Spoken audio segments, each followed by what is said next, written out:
Let's welcome you in. Time now 6 o'clock here on this Monday morning. Jason Hackett and Alicia Lewis with you. Thank you for joining us. As you saw, a lot of breaking news to get to, including the shocking death of Rob Reiner and his wife. Yeah, Audrey Russo will have more on that in just a moment, but we do have to get outside and get you a check at the forecast. We have Ben Derry in for meteorologist John Ziegler. Good to have you, Ben. Good morning. Good morning, guys. Yeah, we are out of the deep freeze, at least for now. Temperature still on the cooler side this morning, but no more sub-zero, at least for a few days. We're at 16 above here in the Twin Cities, 8 above in St. Cloud, and a bit of a wind chill right now. A lot of single-digit feels outside. However, that south wind will help to warm our temperatures up throughout the morning hours. And notice temperatures peaking today in the mid-20s. We'll call it a mixture of clouds and sunshine. Those hazy mid and high level clouds will obscure the sunshine from time to time, but overall fairly quiet today. Thaw is expected Tuesday and Wednesday as temperatures will reach into the 40s across some parts of the area. That'll be followed by a blustery midweek system, a light wintry mix turning to snow showers early Thursday morning and falling temperatures throughout the day on Thursday. So still quite a bit of winter in your forecast. We'll have a closer look coming up. Cece?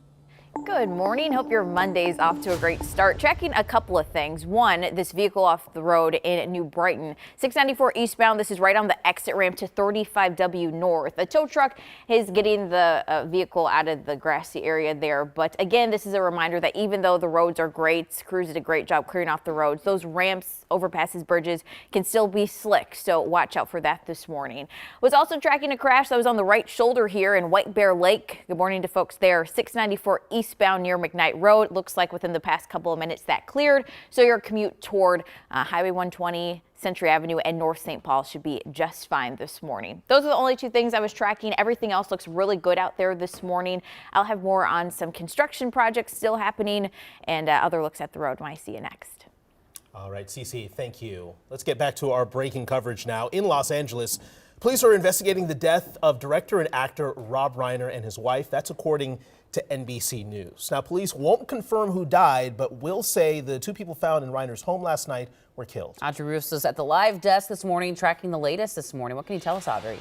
Yeah, police have not identified a suspect at this point. They did say that they were interviewing family members.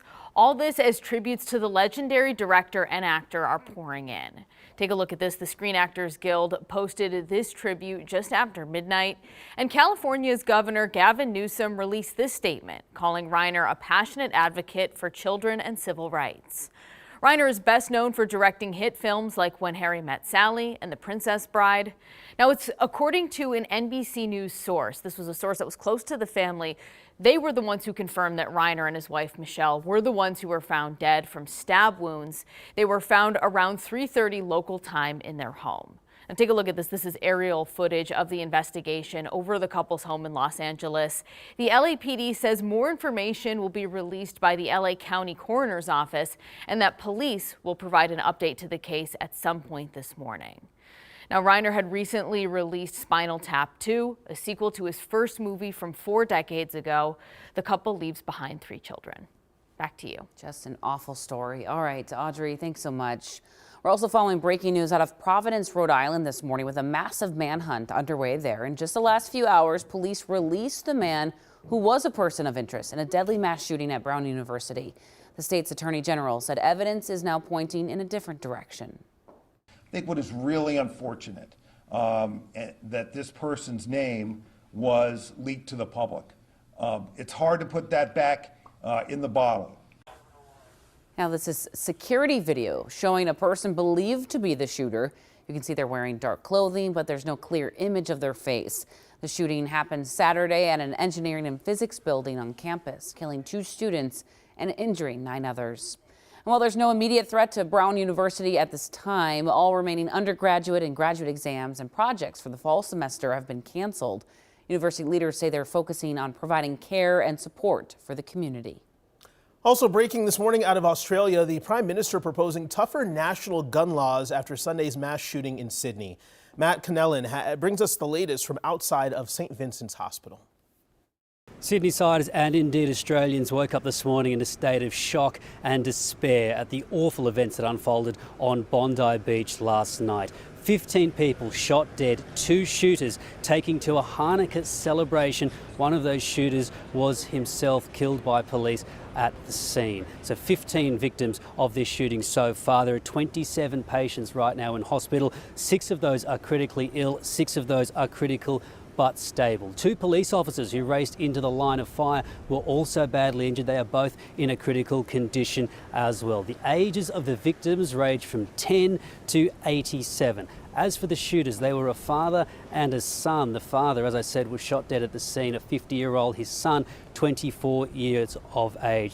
It was declared a terror incident by our authorities here. That means that the Joint Counter-Terrorism Task Force will take over this operation and investigation. That means police from here in New South Wales, as well as Australian Federal Police. This is the worst shooting incident in this country since the Port Arthur massacre nearly 30 years ago. That led to widespread gun reform in this country, and today the Premier of New South Wales, Chris Minns, hinted that further gun reform could well be on the way as a result of this massacre. Just a tragic weekend all around. A lot to learn from all 3 of these developing stories. Make sure you stick with KARE 11 for continued coverage, streaming now on KARE 11+. Well, back here at home, students at Stewartville High School are getting a late start this morning after a shooting happened there Friday. You might remember classes were canceled Friday after police say a high school wrestler was about to get on a bus with his teammates when he was shot by a man who later killed himself. This happened in the school's parking lot. Now, school officials say no one else was hurt, but they have not shared the connection between the alleged shooter and the teen, or if there even was one. Police are planning to share more information at a press conference later this morning. This morning, a Milwaukee County judge will be on the other side of the bench as her trial gets underway. Hannah Dugan is accused of helping a man escape federal immigration agents. This is video from the incident back in April. You see Dugan speaking with 2 people believed to be federal agents who were there to arrest an undocumented man when he appeared in court. They say she helped that man evade federal agents by allowing him to exit the courthouse through a restricted door. Agents did arrest the man shortly after he left the courtroom. All right, 6:07, we're live from Washington, D.C., where the clock is ticking for the House of Representatives to get something done about health care heading into their last work week of the year. Republicans are pushing their plan to try to lower costs as the deadline for Affordable Care Act subsidies is looming.